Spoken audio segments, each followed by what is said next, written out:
Di musim penghujan seperti ini tentunya kasus penyebaran COVID-19 dikhawatirkan juga meningkat. Pemprov DKI pun menyiapkan langkah-langkah untuk mengantisipasi hal ini. Sudah ada produser lapangan CNN Indonesia Sandra Insanasari di Balai Kota Jakarta. Selamat siang Sandra, langkah-langkah apa saja yang sudah disiagakan begitu istilahnya, sudah disiapkan oleh Pemprov DKI, apalagi tercatat sampai 2 November kemarin sudah di atas 1.000 lagi nih kasus positivity rate. Maksud saya kasus positif di DKI Jakarta.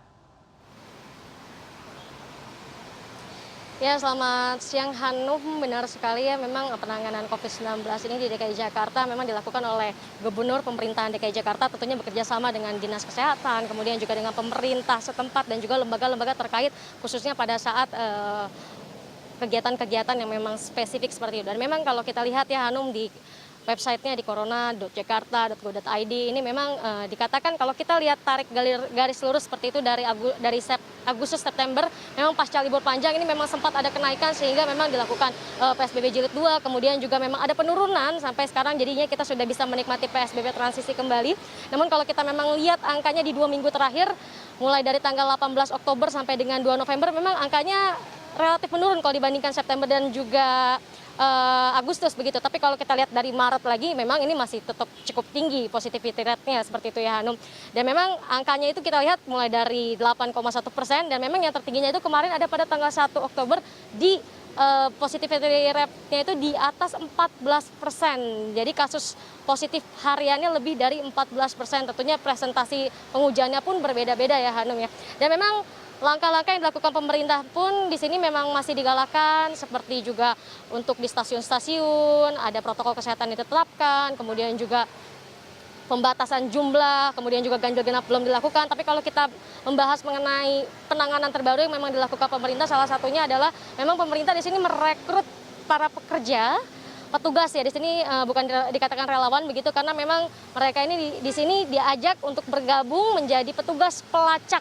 Siapa saja sih? Jadi ada 2 di sini yang direkrut ya. Yang pertama, petugas siapa saja nih yang bisa bergabung menjadi pelacak, siapa saja orang-orang yang memang menjadi suspek, dia kontak langsung, karena tracing ini memang harus benar-benar digalakan memang ya.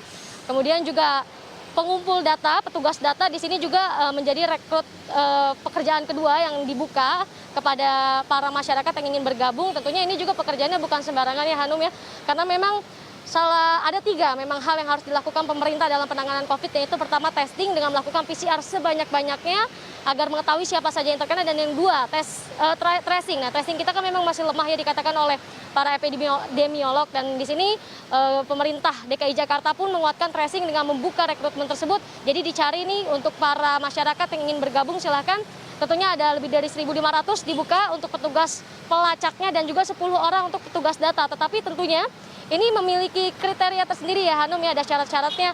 Khususnya untuk petugas data di sini yang hanya 10 orang harus S2, kemudian juga harus memiliki surat tanda registrasi sebagai epidemiolog. Kemudian juga untuk 1.500 petugas pelacak di sini juga harus memiliki syarat, yakni mau ditempatkan di puskesmas di 5 kota administrasi yang ada di Jakarta, kemudian juga D3 di bidang kesehatan seperti itu.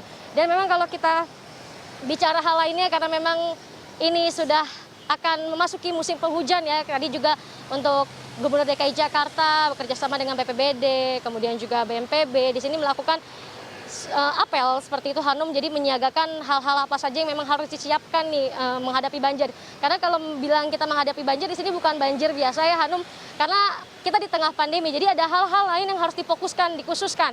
Seperti tadi dikatakan bahwa akan ada pos pengungsian yang dibedakan, ini khusus masyarakat umum, ini khusus suspek seperti itu ya, atau yang memang positif, dan ini khusus masyarakat rentan. Jadi untuk masyarakat rentan dan masyarakat positif, untuk pos pengungsiannya pun diberikan sekat. Jadi ada sekat-sekat pembatas, ada maksimalnya, berbeda-beda ukurannya, tapi tetap saja diberikan batas, jadi sehingga tidak menumpuk seperti itu.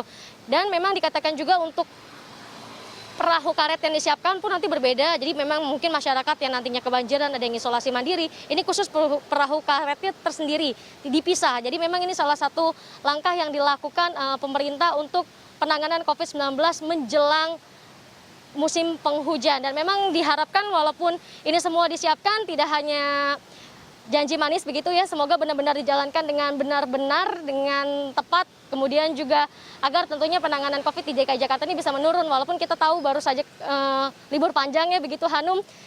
Kita akan lihat bagaimana angka apakah tetap meningkat atau bagaimana, namun sejumlah antisipasi dikatakan oleh Gubernur DKI Anies Baswedan sudah dilakukan karena memang sempat dikatakan libur panjang itu Anies mengatakan untuk mengajukan untuk cuti bersama dihilangkan, tetapi karena memang tidak bisa, ya hanya antisipasi yang bisa dilakukan oleh Pemprov DKI Jakarta dan juga bersama lembaga-lembaga terkait. Hanum. Baik, Sandra Insanasari, terima kasih atas laporan Anda langsung dari Balai Kota DKI Jakarta.